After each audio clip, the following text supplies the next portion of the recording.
முதுமை மிகு மணற்பரப்பின் முதல் பிறப்பு தோன்றிவிட நதி வருமும் மணல் தருமும் நலம் வளர்த்த தமிழனங்கே பதிமதுரை பெருவெளியில் பாண்டியன் கை பார்த்தவிட நின்னை யான் வணங்குவதும் நீ என்னை வாழ்த்துவதும் அன்னை மகற்கிடையே அழகு இல்லை என்பதனால் உன்னை வளர்த்து வரும் ஒன்புகழ் சேர் தென்தொடர் தன்னை வணங்குகிறேன் தமிழ் புலவீர் வாழியவர்.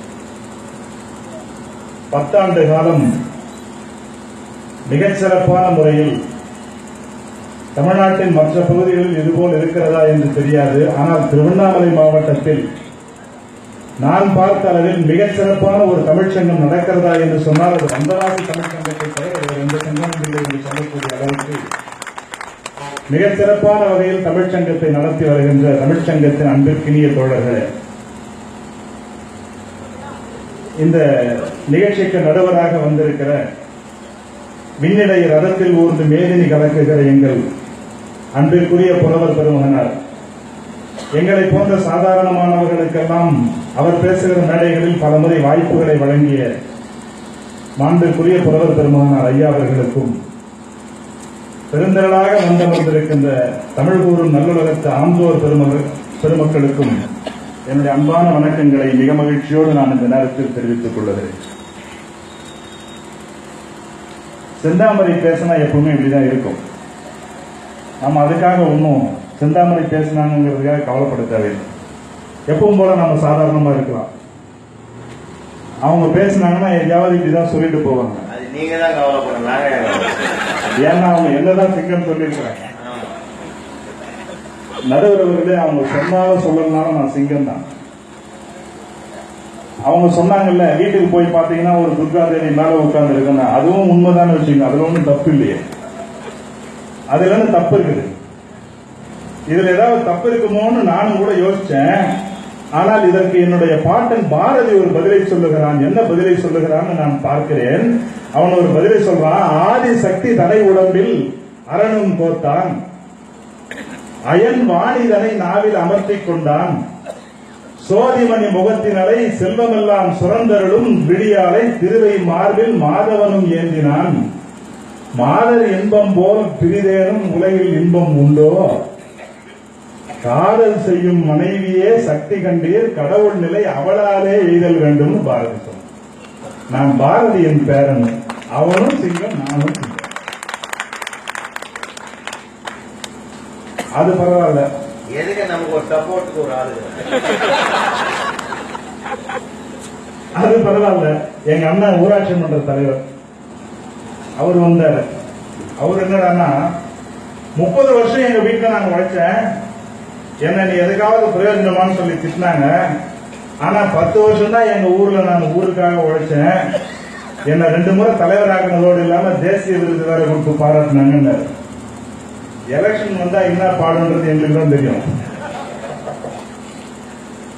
போற வரம் ஒருத்தந்த வராம இவரை பார்த்து சொல்லுவான், அண்ணா என் ஓட்ட உங்களுக்கு இவர் சும்மா இருப்பாருன்றீங்களா, உடனே கூப்பிட்டு 200 ரூபாய் வாங்கிட்டு கொடுத்தாரு.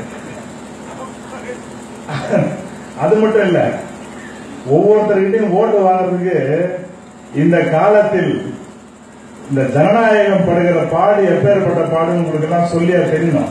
200 ரூபாய் கூட ஓட்டு போடுறாங்க.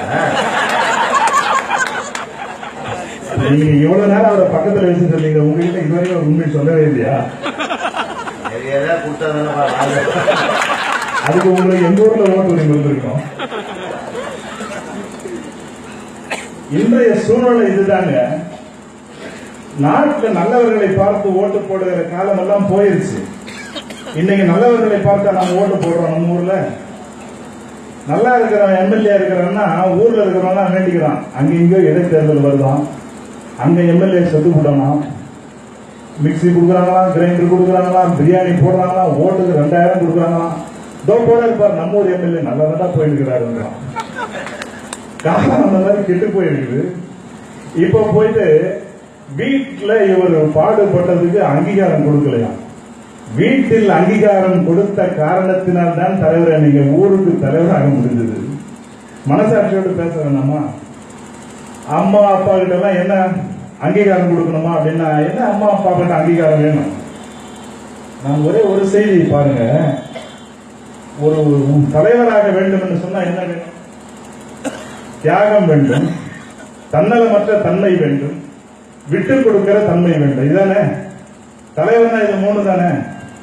வீட்டில் இருக்கிறவர்களுக்கு எல்லாவற்றையும் செய்து போட்டுவிட்டு, செய்து முடித்துவிட்டு, அவர்களுக்கு பசியார சமைத்த உணவை பரிமாறிவிட்டு, கடைசியாக இருக்கிற உணவை மிச்சம் எடுத்து உண்கிறாலே தாய், அவரிடத்தில் கற்றுக்கொள்ள வேண்டும் சார் தியாகத்தை. அவரிடத்தில் கற்றுக்கொள்ள வேண்டும் தன்னலமற்ற தன்மையை. எந்த வீட்லயாவது அப்பா வந்து அவர் ரொம்ப பேசினார், எந்த வீட்லயாவது அப்பா வந்து உனக்கு என்ன படிக்க போறேன்னு கேட்டு பசங்களை சேர்க்கிறாங்களாங்கிறாரு.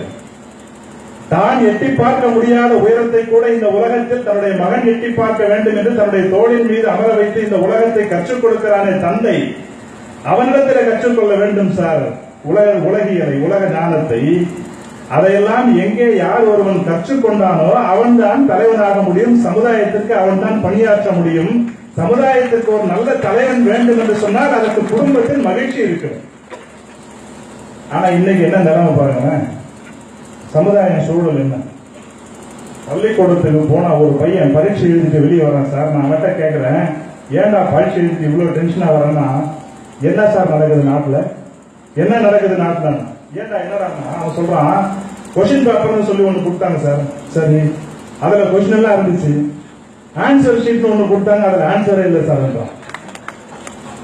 படிக்கிற பையன், 4ஆம் கிளாஸ் படிக்கிற பையனை கூப்பிட்டு கேட்கிறடே, உங்க ஸ்கூல்ல ஒரு டீச்சர் வேலை பார்க்கறாங்க, அவங்க டீச்சர் பேர் என்னடான்னு எங்க ஊர் தலைவர் கேட்டார். அவன் சொல்றான், இரு தலைவர் நான் இன்னும் பேர் வைக்கல, வச்சுட்டு வந்து சொல்றாங்க. 4ஆம் கிளாஸ் படிக்கிற பையன். இதுதான் சூழல்.